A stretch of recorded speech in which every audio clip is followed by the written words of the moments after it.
Assalamualaikum Puan, saya merupakan pelajar dari IPG KDRI.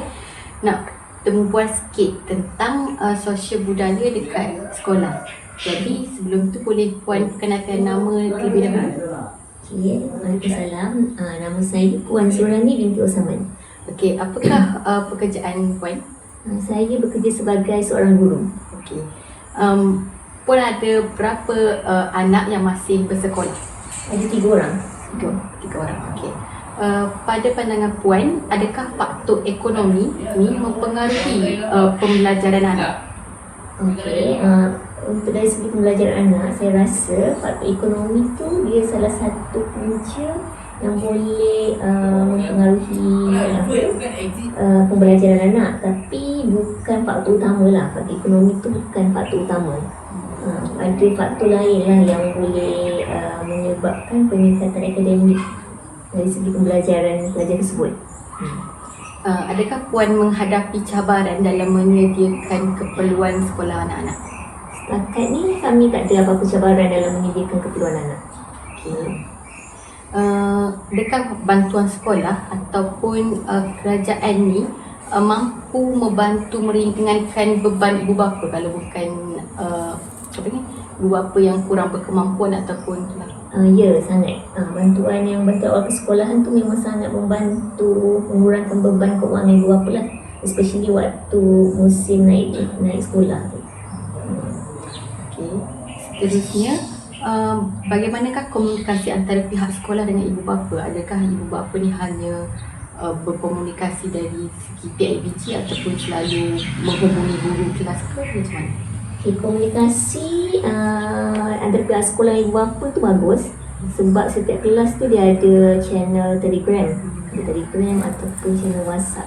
Jadi semua maklumat sekolah tu akan disalurkan secara berinformatif lah dekat guru tersebut. Jadi ibu bapa tak miss info.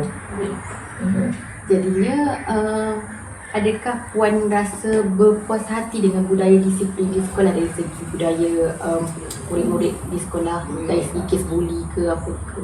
Ada? Setakat ni macam tak ada lah isu-isu laporan disiplin yang berat. Setakat ni tak ada. Jadi saya rasa masalah disiplin kat sekolah tu okey. Bagaimanakah peranan keluarga ni dalam menyokong budaya pembelajaran anak? Adakah hanya guru yang berperanan untuk menyokong pembelajaran anak ataupun ibu bapa ataupun keluarga lain juga berperanan penting dalam menyokong pembelajaran anak-anak? Bagi saya peranan ibu bapa penting dalam menyokong pembelajaran anak. Sebab kadang bukan sekadar menyokong dari segi kita tengok homework dia, tapi kita boleh bagi sokongan, macam contoh kita berikan fasiliti pembelajaran yang baiklah pada anak kita, ataupun kita sokong dia menyertai macam-macam aktiviti kat sekolah. Adakah anak Puan ni mudah bergaul dengan rakan berlainan kaum ataupun latar belakang? Contohnya kalau dekat sekolah tu tak ada yang satu bangsa je, adakah anak Puan ni mudah bergaul dengan rakan-rakan yang mungkin status ekonomi dia lebih rendah ke? Setakat ni saya tengok anak saya dia ada beberapa dari level pergaulan yang berbeza lah. Ada anak yang introvert, ada anak yang extrovert. Tengok anak yang extrovert ni dia sangat mudah bergaul dengan pelbagai lapisan ekonomi sosial kawan-kawan. Walaupun dia tengok pada jenis apa tu, perangai pun boleh nampak macam dia ada je kawan yang jadi dia macam berkawan bukan berdasarkan status lah, tapi berdasarkan bagaimana kawan dia tu dia punya perangai tu, extrovert tu lah dia.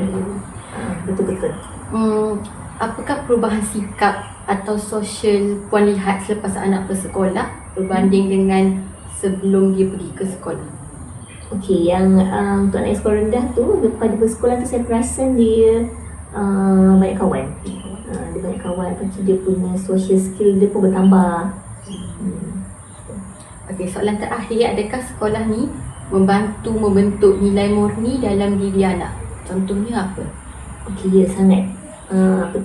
sekolah memang membantu membentuk nilai murni. Sebab saya tengok anak saya, salah satu nilai murni yang dibentuk kat sekolah tu nilai keyakinan diri.